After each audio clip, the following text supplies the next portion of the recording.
everyone. Happy. It's still Monday, right? We're on a different time zone, but it's still Monday. We're sorry that the times are different for the show because it is very late back on the East Coast, but it's just the beginning of the evening here. We're live from Radio Row, San Francisco for the entire week. So consider this as we just needed to show our faces that we made it. We're here. How you doing? Welcome to the Ryan Ripken Show. I'm Ryan Ripken. It's on a banner now, which is amazing. We wanted to check in with you guys. So we apologize for the delays. We've had a day. Yeah. We have made it here. We have, Zach. We made it. We have made it. Actually, I think that's pretty much the only way to put it. We physically we are here. We are on Radio Row. Mentally, I think we are all starting to hit a wall. Speak for yourself, dude. I will. I think most of us are starting to hit. I'm getting a lot of nods from the other people here. I think we're going to keep chugging. Like we're going to keep pushing. We're content don't sleep. But no. I'd be lying if suddenly my body clock wasn't like, hey, it's like 10 p.m. and then I look, I'm like, why is it 6 o'clock? Still gets me.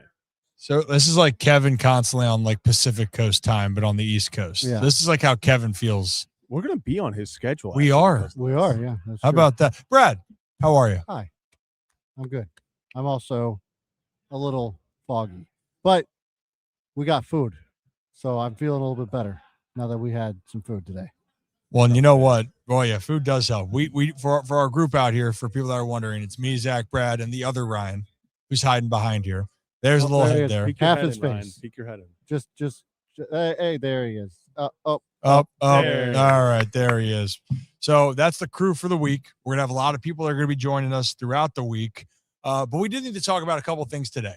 So we're gonna talk about them because you know what happens? News breaks when we're on the damn plane. Yes. And in this case, the Ravens hired the defensive coordinator. Anthony Weaver is coming back to Baltimore. Welcome back, Anthony. Welcome back. So Anthony's back. A trade happens as well where the M's are getting aggressive. Guess what? Did the Orioles sign a guy? You are mistaken. No pitcher signed yet. At least on that. Oh, that's it right there. Got to let that one play a little longer. Wow. That's true. It hasn't happened. But you know what? I'm just over it. The spring training's a week away. Yeah. The one thing I'm actually really curious on, if we're talking about baseball, is what's happening with Puerto Rico in the World Baseball Classic. Yeah. That is kind of crazy if you guys haven't heard about it. This is a short episode, so don't expect the hour, 2 hour. This might be a little 30-minute, hey, how you doing? We're here. We're ready to rock and roll because we have an interview starting tomorrow morning at 8:30, so your boys got to be ready to rock. 11:30 your time. 11:30 your time. If you're on the East Coast. If you're not, figure out, we will post like a timetable sheet. You can do the math of what time. Yeah. So. That would be good content. We should. Just like the content of me with the different photos. So if you're on Instagram, go to Ryan Ripken Show and let me know if you like the soft smile. If you like the soft It was only the soft smile. It was only the like hat, no 20 hat. minutes of my life of taking pictures I will never get back. Yeah, and I do understand also if you guys are watching on the vertical compared to the horizontal. Yeah. We know not much we can do about that. Go to the horizontal to get the full thing. Vertical, that's just kind of what we're dealing with tonight. If you don't like it, play better. Probably just not. So sorry. We're just not going to do vertical this week. Is that right? Yeah, like there's no way. Sign. I wish I could sign. There's no way I can fit everybody. The only person I can fit in is me. But, yeah, Brad's pretty centered. That's all that matters. That's nice. That's all that matters. Yeah. That's all that matters. Okay. Should we do it? Where do we want to start? Sports? Should we start with what's happening down the street? Hold on. By down the street. Somebody just gave me flowers, so I'm just going to have to acknowledge that. You know what? You're welcome. Look at that. Thank you. This place is, you know what? Well, it's going to be interesting the rest of the week, but we always do a great job. And by we, I'm not going to take any of the credit. That's going to be Brad. So, yes, Brad's done a fantastic job. It sounds good. This is late over here still. Like, it's empty. It's empty here, yeah. But Tuesday, Wednesday. A very loud and obnoxious radio station that I had to drown out. shout out to the tech team. Yeah. There it is. And by the tech team, Ryan Ripken Media Show, we have a huge, extensive group here. It's so massive, you can't even imagine. I was fighting the light boxes today. Ask Zach. I was cussing out. Yeah, they were Good. kicking ass. Good. They were kicking my. Yeah. That's how you win. Over the light boxes. You know what? But you did it. They look fantastic. And some would say you won the battle. Yeah. It was a must win for you, Brad. It was a must win for you. It was a must win. So why don't we start with the Super Bowl conversation here first? Then we'll get to Anthony Weaver. Then we'll close out some baseball. Does that sound like a good plan today? Sounds like a plan. Ready? 3, 1, 2, 3, team. Sports. Okay. Let's go to right down the street. And by down the street, it's like in San Jose, where the opening ceremonies are kind of kicking off here for Super Bowl week. The Patriots are out here. The Seahawks made their way out. But Mike Vrabel then was asked some questions. And that's the normal procedures of this whole week. But Mike Vrabel was asked a specific question. You're in the Super Bowl. There is no tomorrow. And so a reporter asked the brave question of what you think this game would be considered for him and Patriots fans. So let's play that clip for you. Must-win game. A must-win? Yeah, I think every time we go out, there's a must-win game. I mean, it's kind of the attitude that I've always taken in the National Football League. That's a question. So if you didn't hear that a little bit, Yeah, do you mind turning me up a little bit, if you don't mind, on the on my thing? A little bit up on the a little table for Humana. Good. So if you didn't hear the question, Mike Vrabel was asked, is this a must-win? Well, if you like winning Super Bowls, then this is it. You can't go another step. This is the game. Now, if you're in the moral victories of we're here, then no, we hope to enjoy the experience, but I'm just going to take a guess. I don't think anyone is going to walk away saying, yeah, you know what? We're just happy to be here. I must win. Everybody gave Miss Lynn Jones a freaking hard time about, just taking 27 seconds. How about asking dumbass questions like this? How come that doesn't get the attention that Miss Lynn Jones did? So do you think it's a must-win game? I'm curious. You see, these are these questions where, like you said, Brad, like we journalists will get all upset about certain things happening, and then that will be asked, and you're like, shout out Vrabel. You know what? That's just what because I feel like a lot of coaches would have been like, could you imagine Belichick being asked that? No. Hey, is this Brady? Hey, is this a must win at the Super Bowl? Hey, you get is this a must win? Or are you cool with if you guys just play well, play your best? And what are we doing? So the one thing I'd be curious on the context. It's just a long day for everyone. What if it could have been a long day, a lot of travel, but what is the context that it could have been? Was it before of it's your first time in the Super Bowl? Do you feel like you must win? I'm trying to give them the benefit of the doubt. I'm trying, right? But typically when it's the game, everything you've dreamed of, this is what you've hoped for. It seems like a game you might want to win. It would There's no seem benefit like of the doubt, bro. Yeah. I try. Fucking stupid is what it was.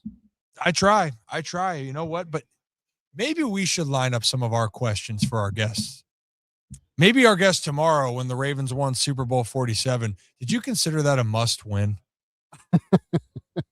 Is he the one? Or when the lights went off, did you you sit there and go, Is he the one that's 8:30? He's the one that's 8:30. Of course he is.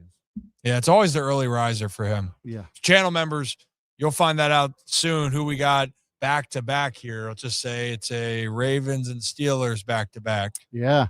The rivalry's back. But former Raven, former Steeler, they're going to be joining us early on and we're getting the action going. But yeah, the cool part about the radio side for us, we plan to be here every year. Whether the teams are in it, whether Baltimore's in it or not, and Lord knows they were not in it this year or the playoffs. Or we didn't need a Lord knows. We all saw it. Yeah. But so the point is we hope to be out here each and every week or each and every week of the Super Bowl. So if that's the case, you Yeah, it's not a must for anybody in this case. It's not a must win for anybody. But we're not playing the game. So if you were a fan of these teams, you lose the Super Bowl, do you walk away feeling better or worse or just crushed? Now, luckily, if you're a Baltimore fan, you haven't been crushed in a Super Bowl championship. All you know is winning. Yeah. But all the other teams, like look at Buffalo. Buffalo has been to 4 Super Bowls. They've lost every single one of them. That is crushing. 4 straight too. Like that's demoralizing. Yeah. There's a lot of things. We play, is Herm Edwards around here? Because you know why we play? We play the game to win the game. Must-win game, I think that's self-explanatory. Maybe Buffalo should have thought about that. If Buffalo, like in those 4 straight Super Bowls, if they just like considered it a must-win, maybe they would have. Well, is it a must-win or a can't lose? What's the Super Bowl? Well, if you have clear eyes, full heart, you can't lose. That's true. Guess that's what should have been asked of Vrabel. Is this a can't win or a can't lose or a must win? Yes. Yes. Or he could have, the follow-up question could be, if you have clear eyes and a full heart, actually, I will say, can't lose. I think it's a can't lose, because isn't there like some crazy stat where teams that lose the Super Bowl, like, they fall crazy off. Yeah, like it almost is kind of a can't lose. Like this will impact you for years if you lose this. So last year, it was the Chiefs missed the playoffs. Mm-hmm. The Eagles, after they lost to the Chiefs, missed. No, they made and were knocked out immediately. Yeah. And then bounced back and won the Super Bowl. So they were back. Yeah. 49ers, didn't make the playoffs next year. Yeah. So there's some thought to this here. So you know what? Should be a fun week. Good luck to Vrabel. Wait, is it gone again? Yeah, what's wrong? There you go. It's everywhere. No one could notice these things. No, come on. This was all pre-show to everyone. Like the entire pre-show, bro. I was like, hey, we restarted the countdown because of it. Oh, that's why we restarted the countdown? One of the reasons. I gotta say, I'm sorry if we're a little bit on edge. It's not you all. It's Zach. I'm tired. We're doing great. I think we are having a fantastic time. We've had Chipotle. We've had great company. Yeah. We have a table. We have great backgrounds. Hey, listen, yes, we are very fortunate this time around. We have so much space. We have our own tables. We have so much room for activity. We got Ryan just doing dumb shit behind me. But this we got everything. But this is what we're going to do for a while here. But you know what? This is the exciting time. A lot of interviews. But you know it's also exciting. If you are a Baltimore fan, there is some exciting news. Baseball is starting next week. There's going to be a first-time manager. For the Ravens, there's a first-time head coach, and he's still filling out his staff. So if you're excited about what that new look for the Baltimore Ravens can be, well, then you're going to like the news that happened today, because we just talked about it to start off the show. We're on the plane. We're relaxing, and whammy, what do we see just pop up on there? Adam Schefter or whoever. Everyone claimed the report, by the way. I wanted to throw that out there. Everyone that's been happening. Everyone claimed the report that they heard the news.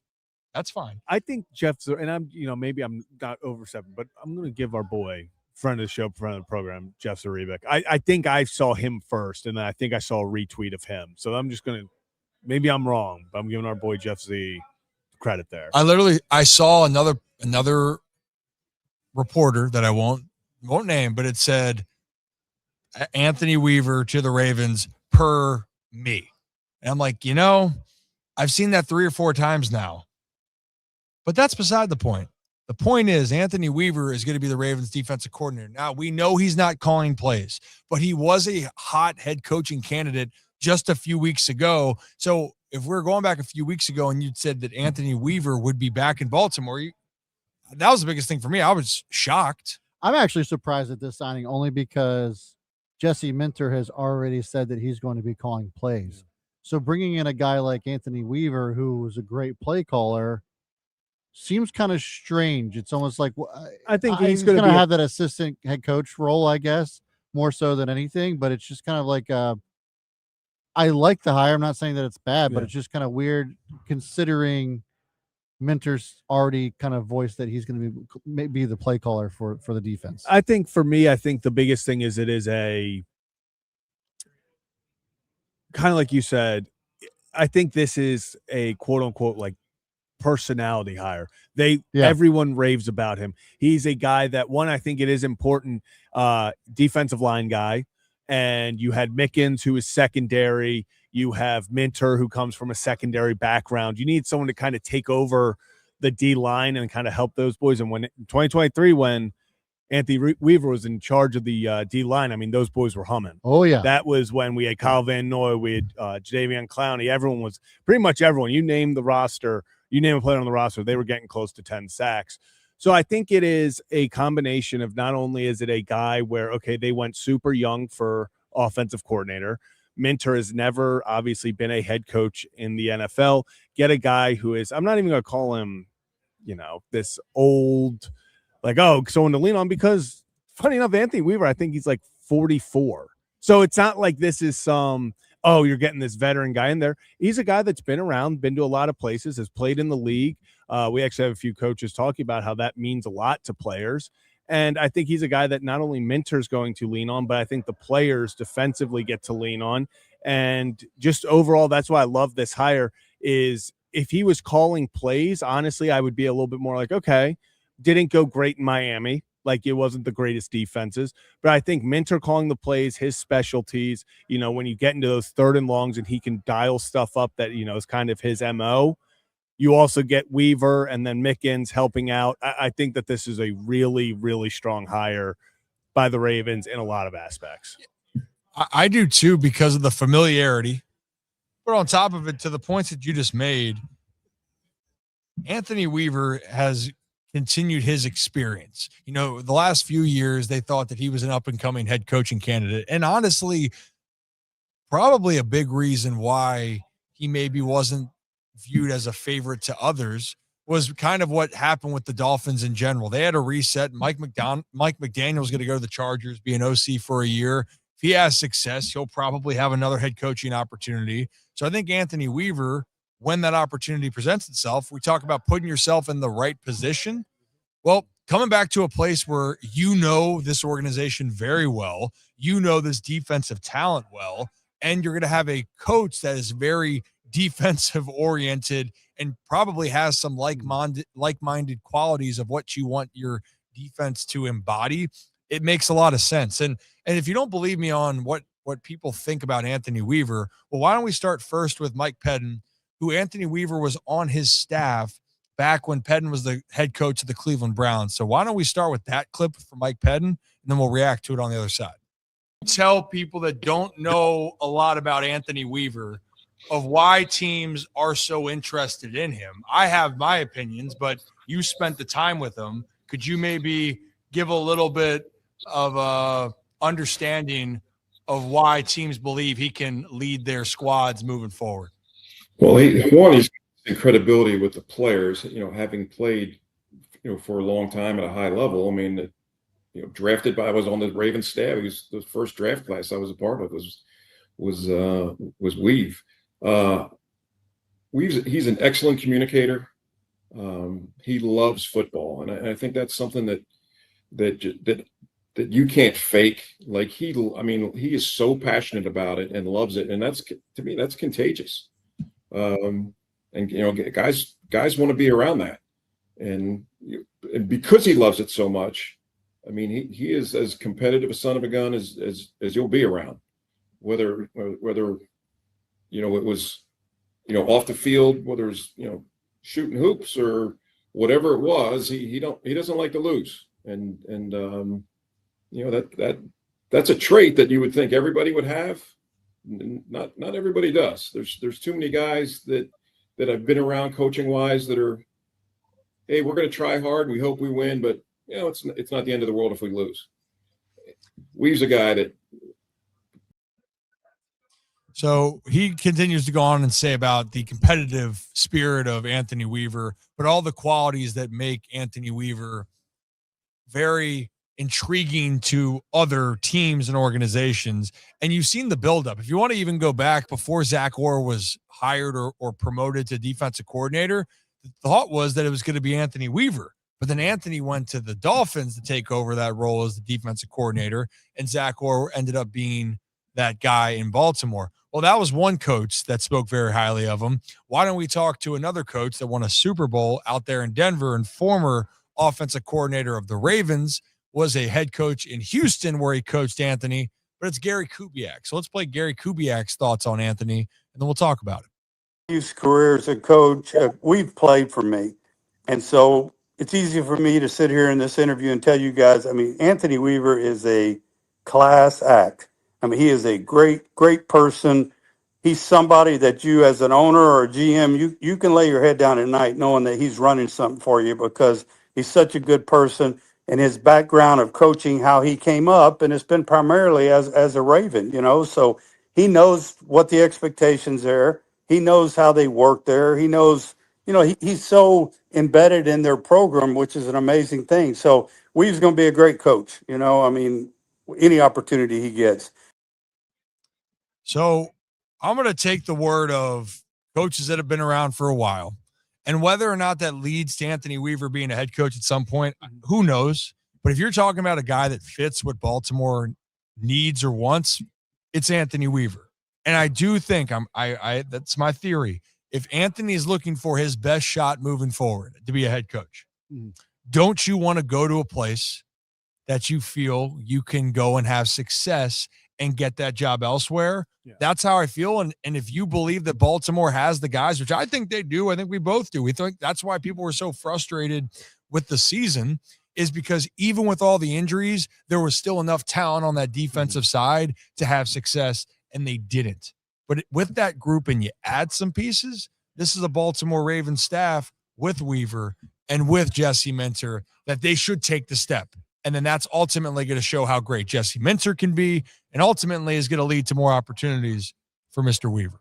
Yeah, I don't think it's an if, it's a when he gets that opportunity to be a head coach. I think he genuinely, he's put out not only on the on tape, but just every single coach, every single player, anyone who ever has come in contact with Anthony Weaver has the same message. Just one, competitive, how easy it is to learn from him, how great of a leader he is. I just think he is one of those guys where he might not be the hottest name on the head coaching search every year, but he's getting more and more opportunities. He's getting more and more second interviews. I think he is genuinely a guy that teams view as potentially down the line one of the top head coach candidates in the National Football League. And I do want to point out his history with the Ravens. And we talk about, yes, Minter has history there. They actually never overlapped. So this isn't someone that coached with Minter. So you don't have that, oh, well, he's just bringing back his old Baltimore staff. This is something where I think Anthony Weaver fit what Minter was looking for. A guy that, one, works with the D-line and can help them in that aspect.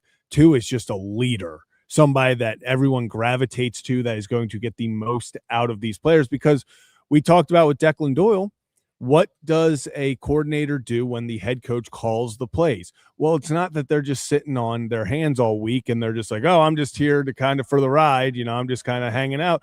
They're doing all the work. So this is somebody that Minter trusts, that he knows is going to get these guys ready. So then by the time he gets there, it's, you know, Friday install, it's, you know, Thursday, and he's more focused on the game calling.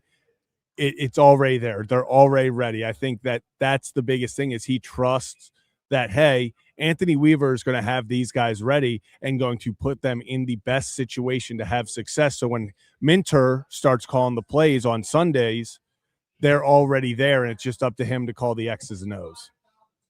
You know what? The beauty of this, again, as much as people like to say, well, get away from, get some fresh voices, get some fresh faces, new philosophies, which these new coaches are going to have that. But I also want to say, have coaches that can fit what the mold of the Ravens wants to be and has been in the past. The play like the Raven mantra. Jesse Minter being a coach here, he understands that. Anthony Weaver being a player and a coach here, he understands that. So it's a really good blend. I'm excited, was surprised with the move, but happy to see that Anthony Weaver is going to be back in Baltimore, because he wants to also be in Baltimore. And kind of, we'll pivot then to the other side, by the way, because, guys, there is one player that fans now on the baseball side are wondering if he wants to be in Baltimore or not. And it's still the pitcher that isn't signed yet. So in this case, Framber Valdez still has not signed. Yeah, I know there's a lot. I know there's a lot going on here. It's going to get more hectic tomorrow. So if you just want to come for the vibes. I wonder if because we hear more right now because there's the less echo people. Is intense. I kind of want to get up and yell myself. Yeah. You know? Yeah. I want to match the energy. We will not be outdone here on the Ryan Ripken Show. But back to the point. We went away from this stream. Now let's go back to our stream. And while we're doing that, make sure you have a little auto stream for your Bush sack. Write that down. But Framber Valdez is not a Baltimore Oriole yet. He's not a pitcher for any team right now. And the days are getting closer and closer to the spring. And not only with this whole situation with Framber, it's other pitchers as well. Framber, Gallen, Gio, Bassett, Verlander, not signed. But the main one's still going to be about Framber. And I don't want to sit here and continue to have this conversation because you guys already know how I feel. That hasn't changed since the last time we talked. Whether the Orioles sign him or not, it's not going to impact what they need to do going into the season or what they have to acquire moving forward. Doesn't change it, but they need to make sure that they land somebody. Depth, big name, you name it, they have to do something. So in this case, it still makes sense to me. What are you doing back there? You just wait. Okay. Well, I'll wait for a second. I'll heal cinnamon. But let me continue on here. A short-term deal for Framber makes the most sense in the world. Yeah. If especially that would be right in the wheelhouse of the Orioles. And everything I'm hearing is they're very interested. But then is it the pushback from Framber? I don't like to sit here and speculate. I really don't know. But clearly it's not as cut and dry of best deal, I'm going to take it. Because clearly if it was the case, he would have taken the deal. Yeah. I think that the deal is close enough where he wants more money elsewhere or he's really contemplating going to another place that isn't Baltimore. That's what it seems like to me. Because, again, going down to the Pete Alonso, got the years, got the money. All right, he felt what it was in Baltimore. He was ready to make the move. Great. And for those that are saying that the Orioles weren't willing to spend, they also put in an offer for 5 for $150 to Schwarber. And Schwarber was like, yeah, I want to go back to Philly no matter what, which he did. They matched it. He did it because that's where he wanted to go. I'm curious if the money is so close that Framber's saying, all right, let me think about this a little bit more through. And the other part, Zach, I think the CBA talk for him, he's one of the older starting pitchers as far as the ones that can cash out. I think he has a little bit in the back of his mind in his agency. If I sign a short-term deal and we go to a lockout, what if they put a salary cap or some sort of spending on because MLB and the Players Association come to a agreement, which that's a big what if. Yeah. But that has to be what's going through his mind. It's February now. I just think we are at the point where there's so much going through his mind at this point. It's like, just make the decision. Like, and I get it. It is just gotten to the point where I feel like we've talked about Framber about, like, I thought he was close to signing right after New Year's. Like, it felt like all the writing was on the wall. He was going to make a decision soon. And now here we are. I don't know if it's he doesn't want to be in Baltimore. I don't know if it's he wants to go elsewhere, if he's looking for money elsewhere, if he thinks a different team's going to come in. Maybe he's waiting for a certain team to make an offer. But whatever is happening right now, he clearly is not happy with it. And I just can't. If you don't want to be here, I think that's also a thing. Like, we talk about Pete Alonso, and he wanted to be here. He wanted to win here. He wants to win here. He's bought into winning here.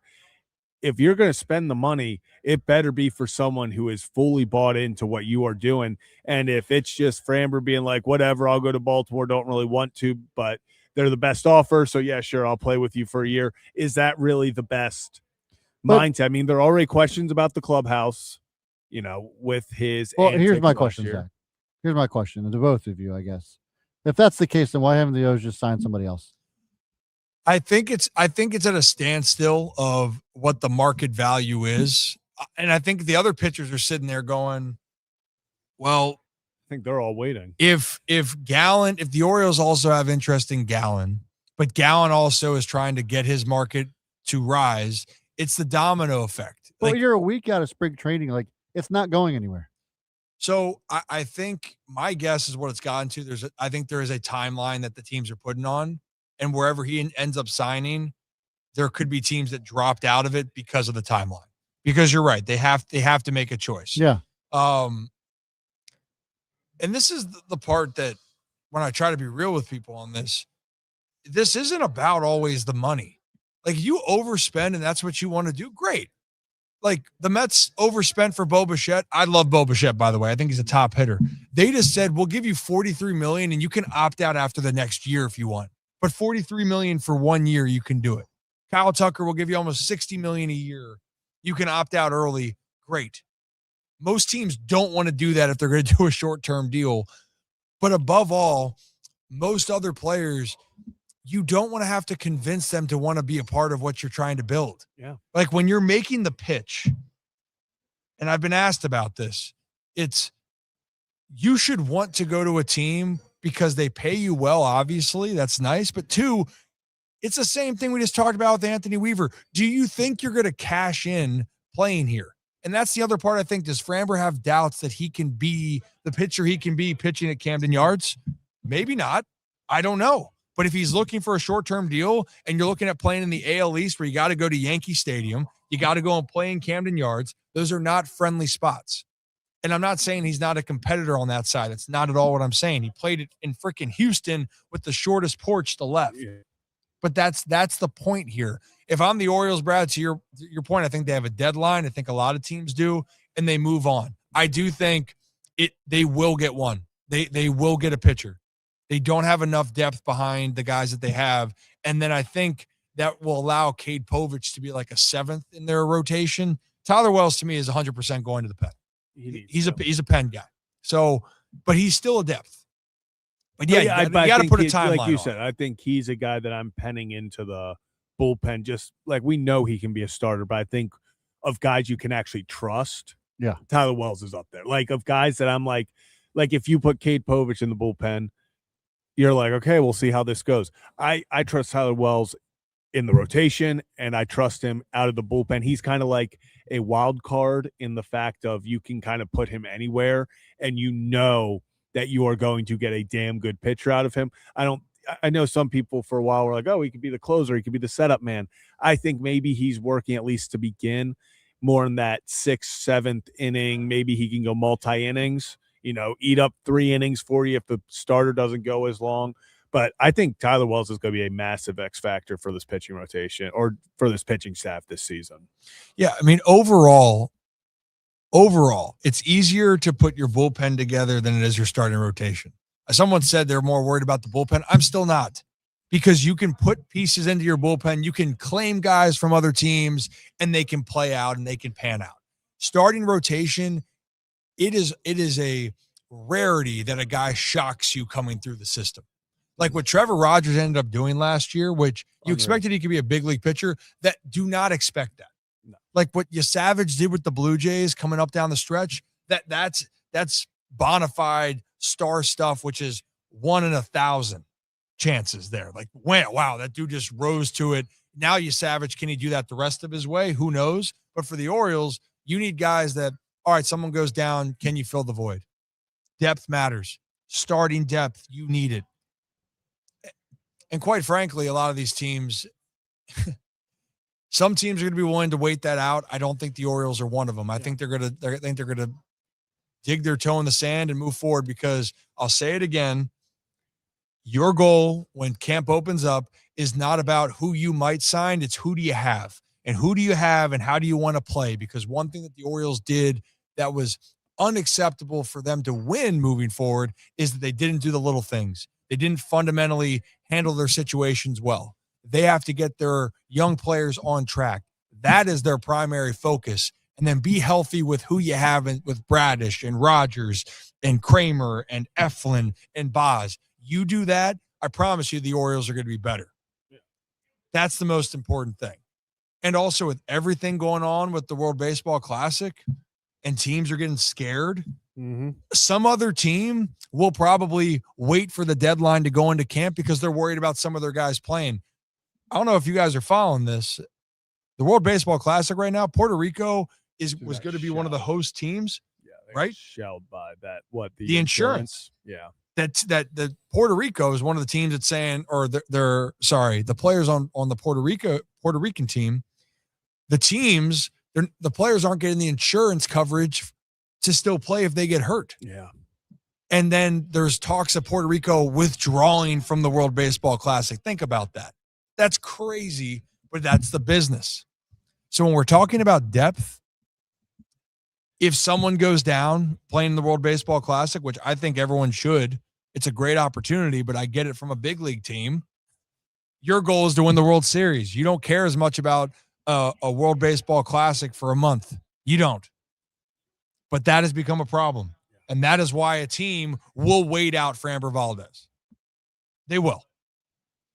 Also, nuts. I would hate if Puerto Rico pulled out. It would be Edwin awful. Diaz just committed to them actually today, 7 hours ago. But they are considering, I guess, pulling out of the 2026 World Baseball Classic. I just really hope they don't. I mean, their team definitely just got kind of ravaged by that. Francisco Lindor can't play anymore. Looks like from what's being reported, it's Lindor, Carlos Correa, Jose Barrios, Victor Caratini. Trying to see, those are some of the names listed right now. But Edwin Diaz, who actually, good for him for getting back on the World Baseball Classic mound, obviously suffered that freak injury last time he pitched in the World Baseball Classic. So hopefully just getting back out there. I hope Puerto Rico plays because, even if they don't have their full roster, that's still a very good baseball team. They love it. I mean, the World Baseball Classic is great for the game of baseball. MLB teams, though, they are going to be breathing heavy. And they are going to be stressing at every moment that one of their stars, like Scooble, by the way, for the Tigers, something happens there that changes a whole lot. Catastrophic. And for the Mets, you're talking about with Lindor, which I know that's been one of the contentious points is around. Lindor has been one of those guys. Look, like you live and die by it. It's awesome to watch, but if an MLB team and I'm paying millions and millions of dollars, I get it. I don't blame them. But that is the problem that we're dealing with here. But you know what, guys? We're going to stop having these conversations and hypotheticals about what is, because I'm just freaking tired of it, man. I'm already tired because we were up at 4:35. I was getting boned by the Parkway trying to get to the airport, death, taxes, and I am losing my damn mind because we're having traffic on the Parkway. It's not Grind My Gears Tuesday, but I got to get that off my chest. I feel that way about the Parkway as I feel about these conversations with the pitchers. I wanted to get out of people's heads here, and this could be the hot take. This one move to me is not going to be the make or break if the Orioles win the World Series. No. I would say any team, any player that signs right now, it's not make or break. They could help. Like Brandon Donovan going to the M's, that's a great move. That could be a make or break spot for them. Could help their lineup. But overall, got a studio pup. It is a studio pup. Different type of studio pup. Yeah. That's a studio pup looking for drugs and other stuff. Ollie doesn't do that. Ollie just likes to sit on his, It's not a bomb sniffing studio pup. No, Ollie does his thing. But you guys get my point. You get my point. But the Mariners, other baseball news to move on because I'm done with the pitchers conversation. Brandon Donovan, Cardinals, M's, why? And Rays. Yeah, because the Rays are like, hey, you know what? We want a prospect. There have been three team trades this year, and all three all for the Rays have been involving the Rays just getting random prospects. They're just there. They're ready. They are. But so that move happened because Suarez signed with the Reds. Going back there, I'm still shocked that only a 1 year, $15 million deal got it done for Suarez. I'm still shocked by how that was. But the dude hits bombs. That's going to help the Reds a lot. I thought the Red Sox, I still can't believe that they didn't make an offer. That was the reports out there. Jared Carrabis took that very well from what I saw on X. But so the M's, people said, well, why didn't you go back and get him? Well, the M's just, countered and got Donovan. They got a bat, they got a player, they got an impact guy. Those moves can be very impactful. But when it comes to acquiring pitchers, just a different game. But the Mariners, don't sleep on the Mariners, man. The AL is wide open. They broke through, winning the West, going to the Game 7 against the Jays in Toronto. Hell of a series. They're a few outs away from going to the World Series, and they get knocked out. So, Donovan right there, Zach, I mean, you got the stats. Solid player, dude. Yeah, solid player. Really solid player. He's got, he's no superstar, but a 775 OPS. He's got a 772 OPS for his career over the last 4 seasons. 282 career hitter last year, batting 287. Only 10 home runs, 64 runs, but this is a guy who is just a productive, grinded out type of player. I mean, it's never going to be the flashiest, but he is a guy that shows up. I mean, her bat to ball, not the best bat speed, but he's not going to strike out. He's not going to have big chases. When it's in the zone, he squares it up. I think this is I was looking at the Mariners team before we got on. They've got a nice lineup.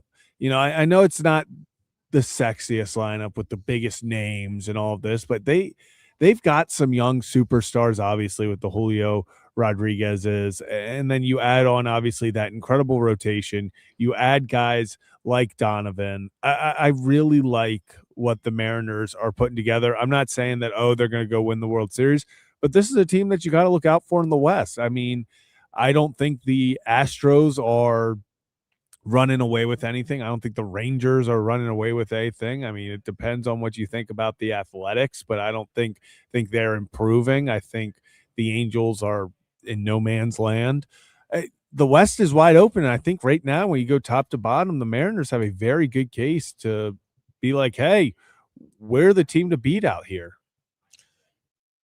The Mariners should be the favorite in the West going into the year. No doubt in my mind. Not that they wouldn't shock me if they don't win it, but they should be the favorite out there. Pitching, they got it. Added some good players, hitting wise, solid team, and they got over that mental hurdle. Good for them. Good team, good lineup, and the AL is wide open. Wide open. By wide open, though, you got to beat your teams in your division. The rivalry games, it's a lot, whammy. But that's just the way the cookie crumbles. We could talk a lot of baseball, but we're going to save our breath. Actually, real fast, surprisingly, the Mariners have the second best odds to win the American League. The more you know right there. Write that down, Zach. Write that down, Ryan. But we'll see. Any given 162. Any given 162. Okay. I'm tired. That's why I was wrapping it up, and then he brought that there. Okay. You were going back like this. Yep. I'm fading. Yeah. All right. Well, why don't we go get some quickly. rest? So a little update tomorrow. If the live allows, then we would go live at 11:30 a.m. Eastern time. Okay. Yeah. If it allows. If not, you guys will see some content, but that's how early we're starting. So we're going to so go far get the rest. stream's been doing really well. Look at that. Yeah. If we're having any issues, let us know. But if it's perfect, just give a little bark in the chat or Yeah. I've been watching it. I've been watching it on my phone. It's been great. Was that what I was hearing? No, you were hearing California Girls. Oh, that's such a good song. I might play that on the drive home. It was Katy Perry. part of my story. Oh, IG story.